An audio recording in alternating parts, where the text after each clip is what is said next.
Pemirsa, Mahkamah Konstitusi hari ini kembali menggelar sidang pemeriksaan dalam tahapan sidang perkara perselisihan hasil pemilu legislatif 2019. Informasi selengkapnya akan disampaikan oleh Nadine Utomo langsung dari Gedung Mahkamah Konstitusi Jakarta. Nadine, ada perkembangan apa dari jalannya sidang untuk hari ini?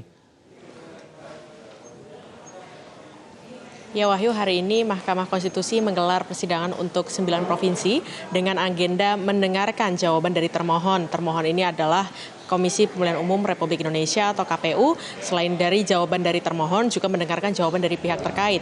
Pihak terkait ini adalah partai politik ataupun caleg atau calon anggota DPD yang merasa terancam dengan adanya persidangan ataupun adanya sengketa yang diajukan oleh pihak pemohon.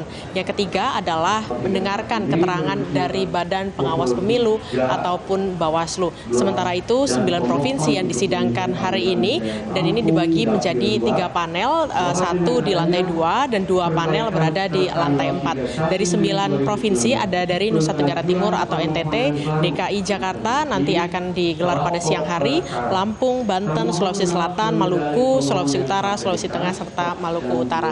Kemudian kami tadi memantau persidangan yang digelar sejak pagi tadi yang menyatakan bahwa untuk hari ini mengambil contoh misalnya di Sulawesi Selatan, dari berbagai partai ini hadir lalu kemudian mendengarkan jawaban dari pihak termohon ataupun KPU.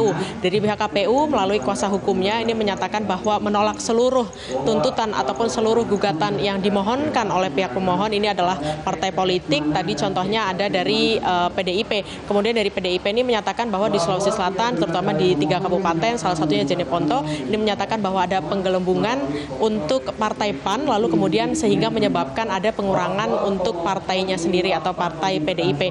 Kemudian setelah mendengarkan dari KPU yang menyatakan bahwa menolak seluruhnya dan surat keputusan KPU itu sudah selayaknya ditetapkan oleh KPU, dan kemudian hakim kemudian bertanya kepada pihak Bawaslu apakah ada laporan yang bisa disampaikan di persidangan, menyatakan bahwa memang sebetulnya PDIP sudah melaporkan hal ini atau dugaan penggelembungan suara untuk PAN ke Bawaslu daerah, dan kemudian sudah ditindaklanjuti bahkan sampai ke sentra Gakumdu, namun tidak terbukti bahwa adanya pelanggaran pidana pemilu.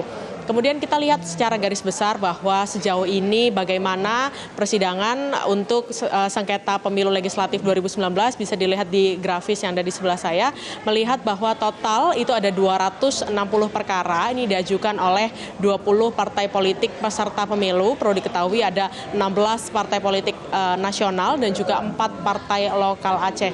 Bahwa dari sebetulnya pemilu legislatif ini tidak hanya untuk DPR RI dan juga DPRD provinsi maupun kabupaten saja. Ada juga yang calon perorangan, yaitu adalah DPD. Jumlahnya ini ada 9 perkara yang diajukan dan sudah didaftarkan dan masuk ke dalam persidangan. Selain dari DPD, kemudian DPR RI jumlahnya ada 120, DPRD provinsi 108, dan kabupaten kota ada 370. Ini kemudian data ini kami rangkum dari hasil rilis pemantau pemilu, yaitu adalah Perludem yang sudah menyerahkan rilisnya kemarin. Dan kemudian kita lihat bahwa selain dari berapa jumlahnya, kemudian siapa saja atau partai politik mana saja yang mengajukan ataupun menuntut menggugat paling banyak, ini kemudian nomor 1 adalah PDIP 112 perkara, kemudian disusul oleh Gerindra, Nasdem, Demokrat, dan juga Berkarya. Kemudian kita lihat bahwa dari yang paling banyak ini adalah PDIP, kemudian yang paling sedikit yaitu adalah Partai Nasional, yang paling sedikit ini adalah PSI dan juga Garuda. Kita melihat bahwa PSI dan juga Garuda ini tidak lolos untuk ke DPR RI atau parliamentary threshold atau ambang batas parlemen. Itu yang menyebabkan bahwa gugatan yang diajukan oleh PSI ini memang paling sedikit. Artinya PSI hanya mengajukan gugatan untuk DPRD provinsi maupun DPRD kabupaten kota.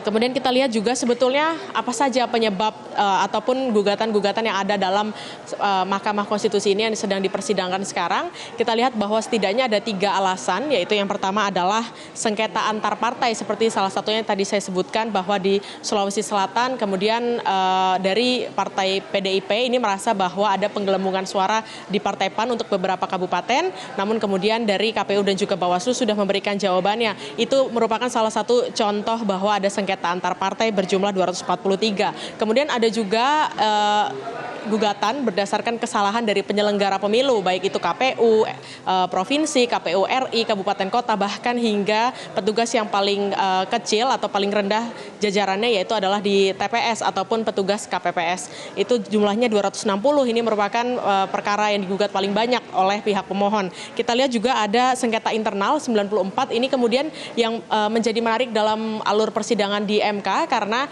terkadang kami juga memantau dari hari pertama ini ada juga caleg yang sudah disetujui juga oleh ketum dan juga sekjen karena itu merupakan salah satu syarat untuk mendaftarkan gugatan ke MK yang menyatakan bahwa ada hal-hal ataupun kecurangan pemilu yang dilakukan secara terstruktur, sistematis dan juga masif yang dilakukan oleh sesama caleg antar partainya. Nah, ini kemudian nantinya akan terus berkembang bagaimana sesama pihak terkait, berarti artinya ketika caleg satu misalnya ini mengajukan gugatan kepada caleg antar partai, lalu kemudian caleg nomor 2 misalnya ini menjadi pihak terkait, bagaimana apa saja yang akan disanggah oleh caleg antar partai tersebut dan apa nantinya hasil yang akan diputuskan oleh Hakim Konstitusi.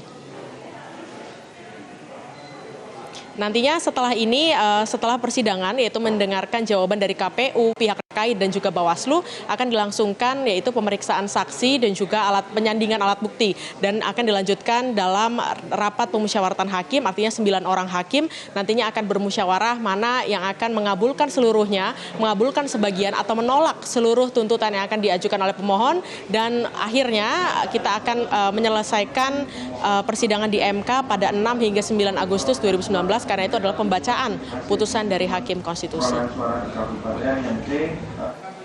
Kembali ke Anda, studio.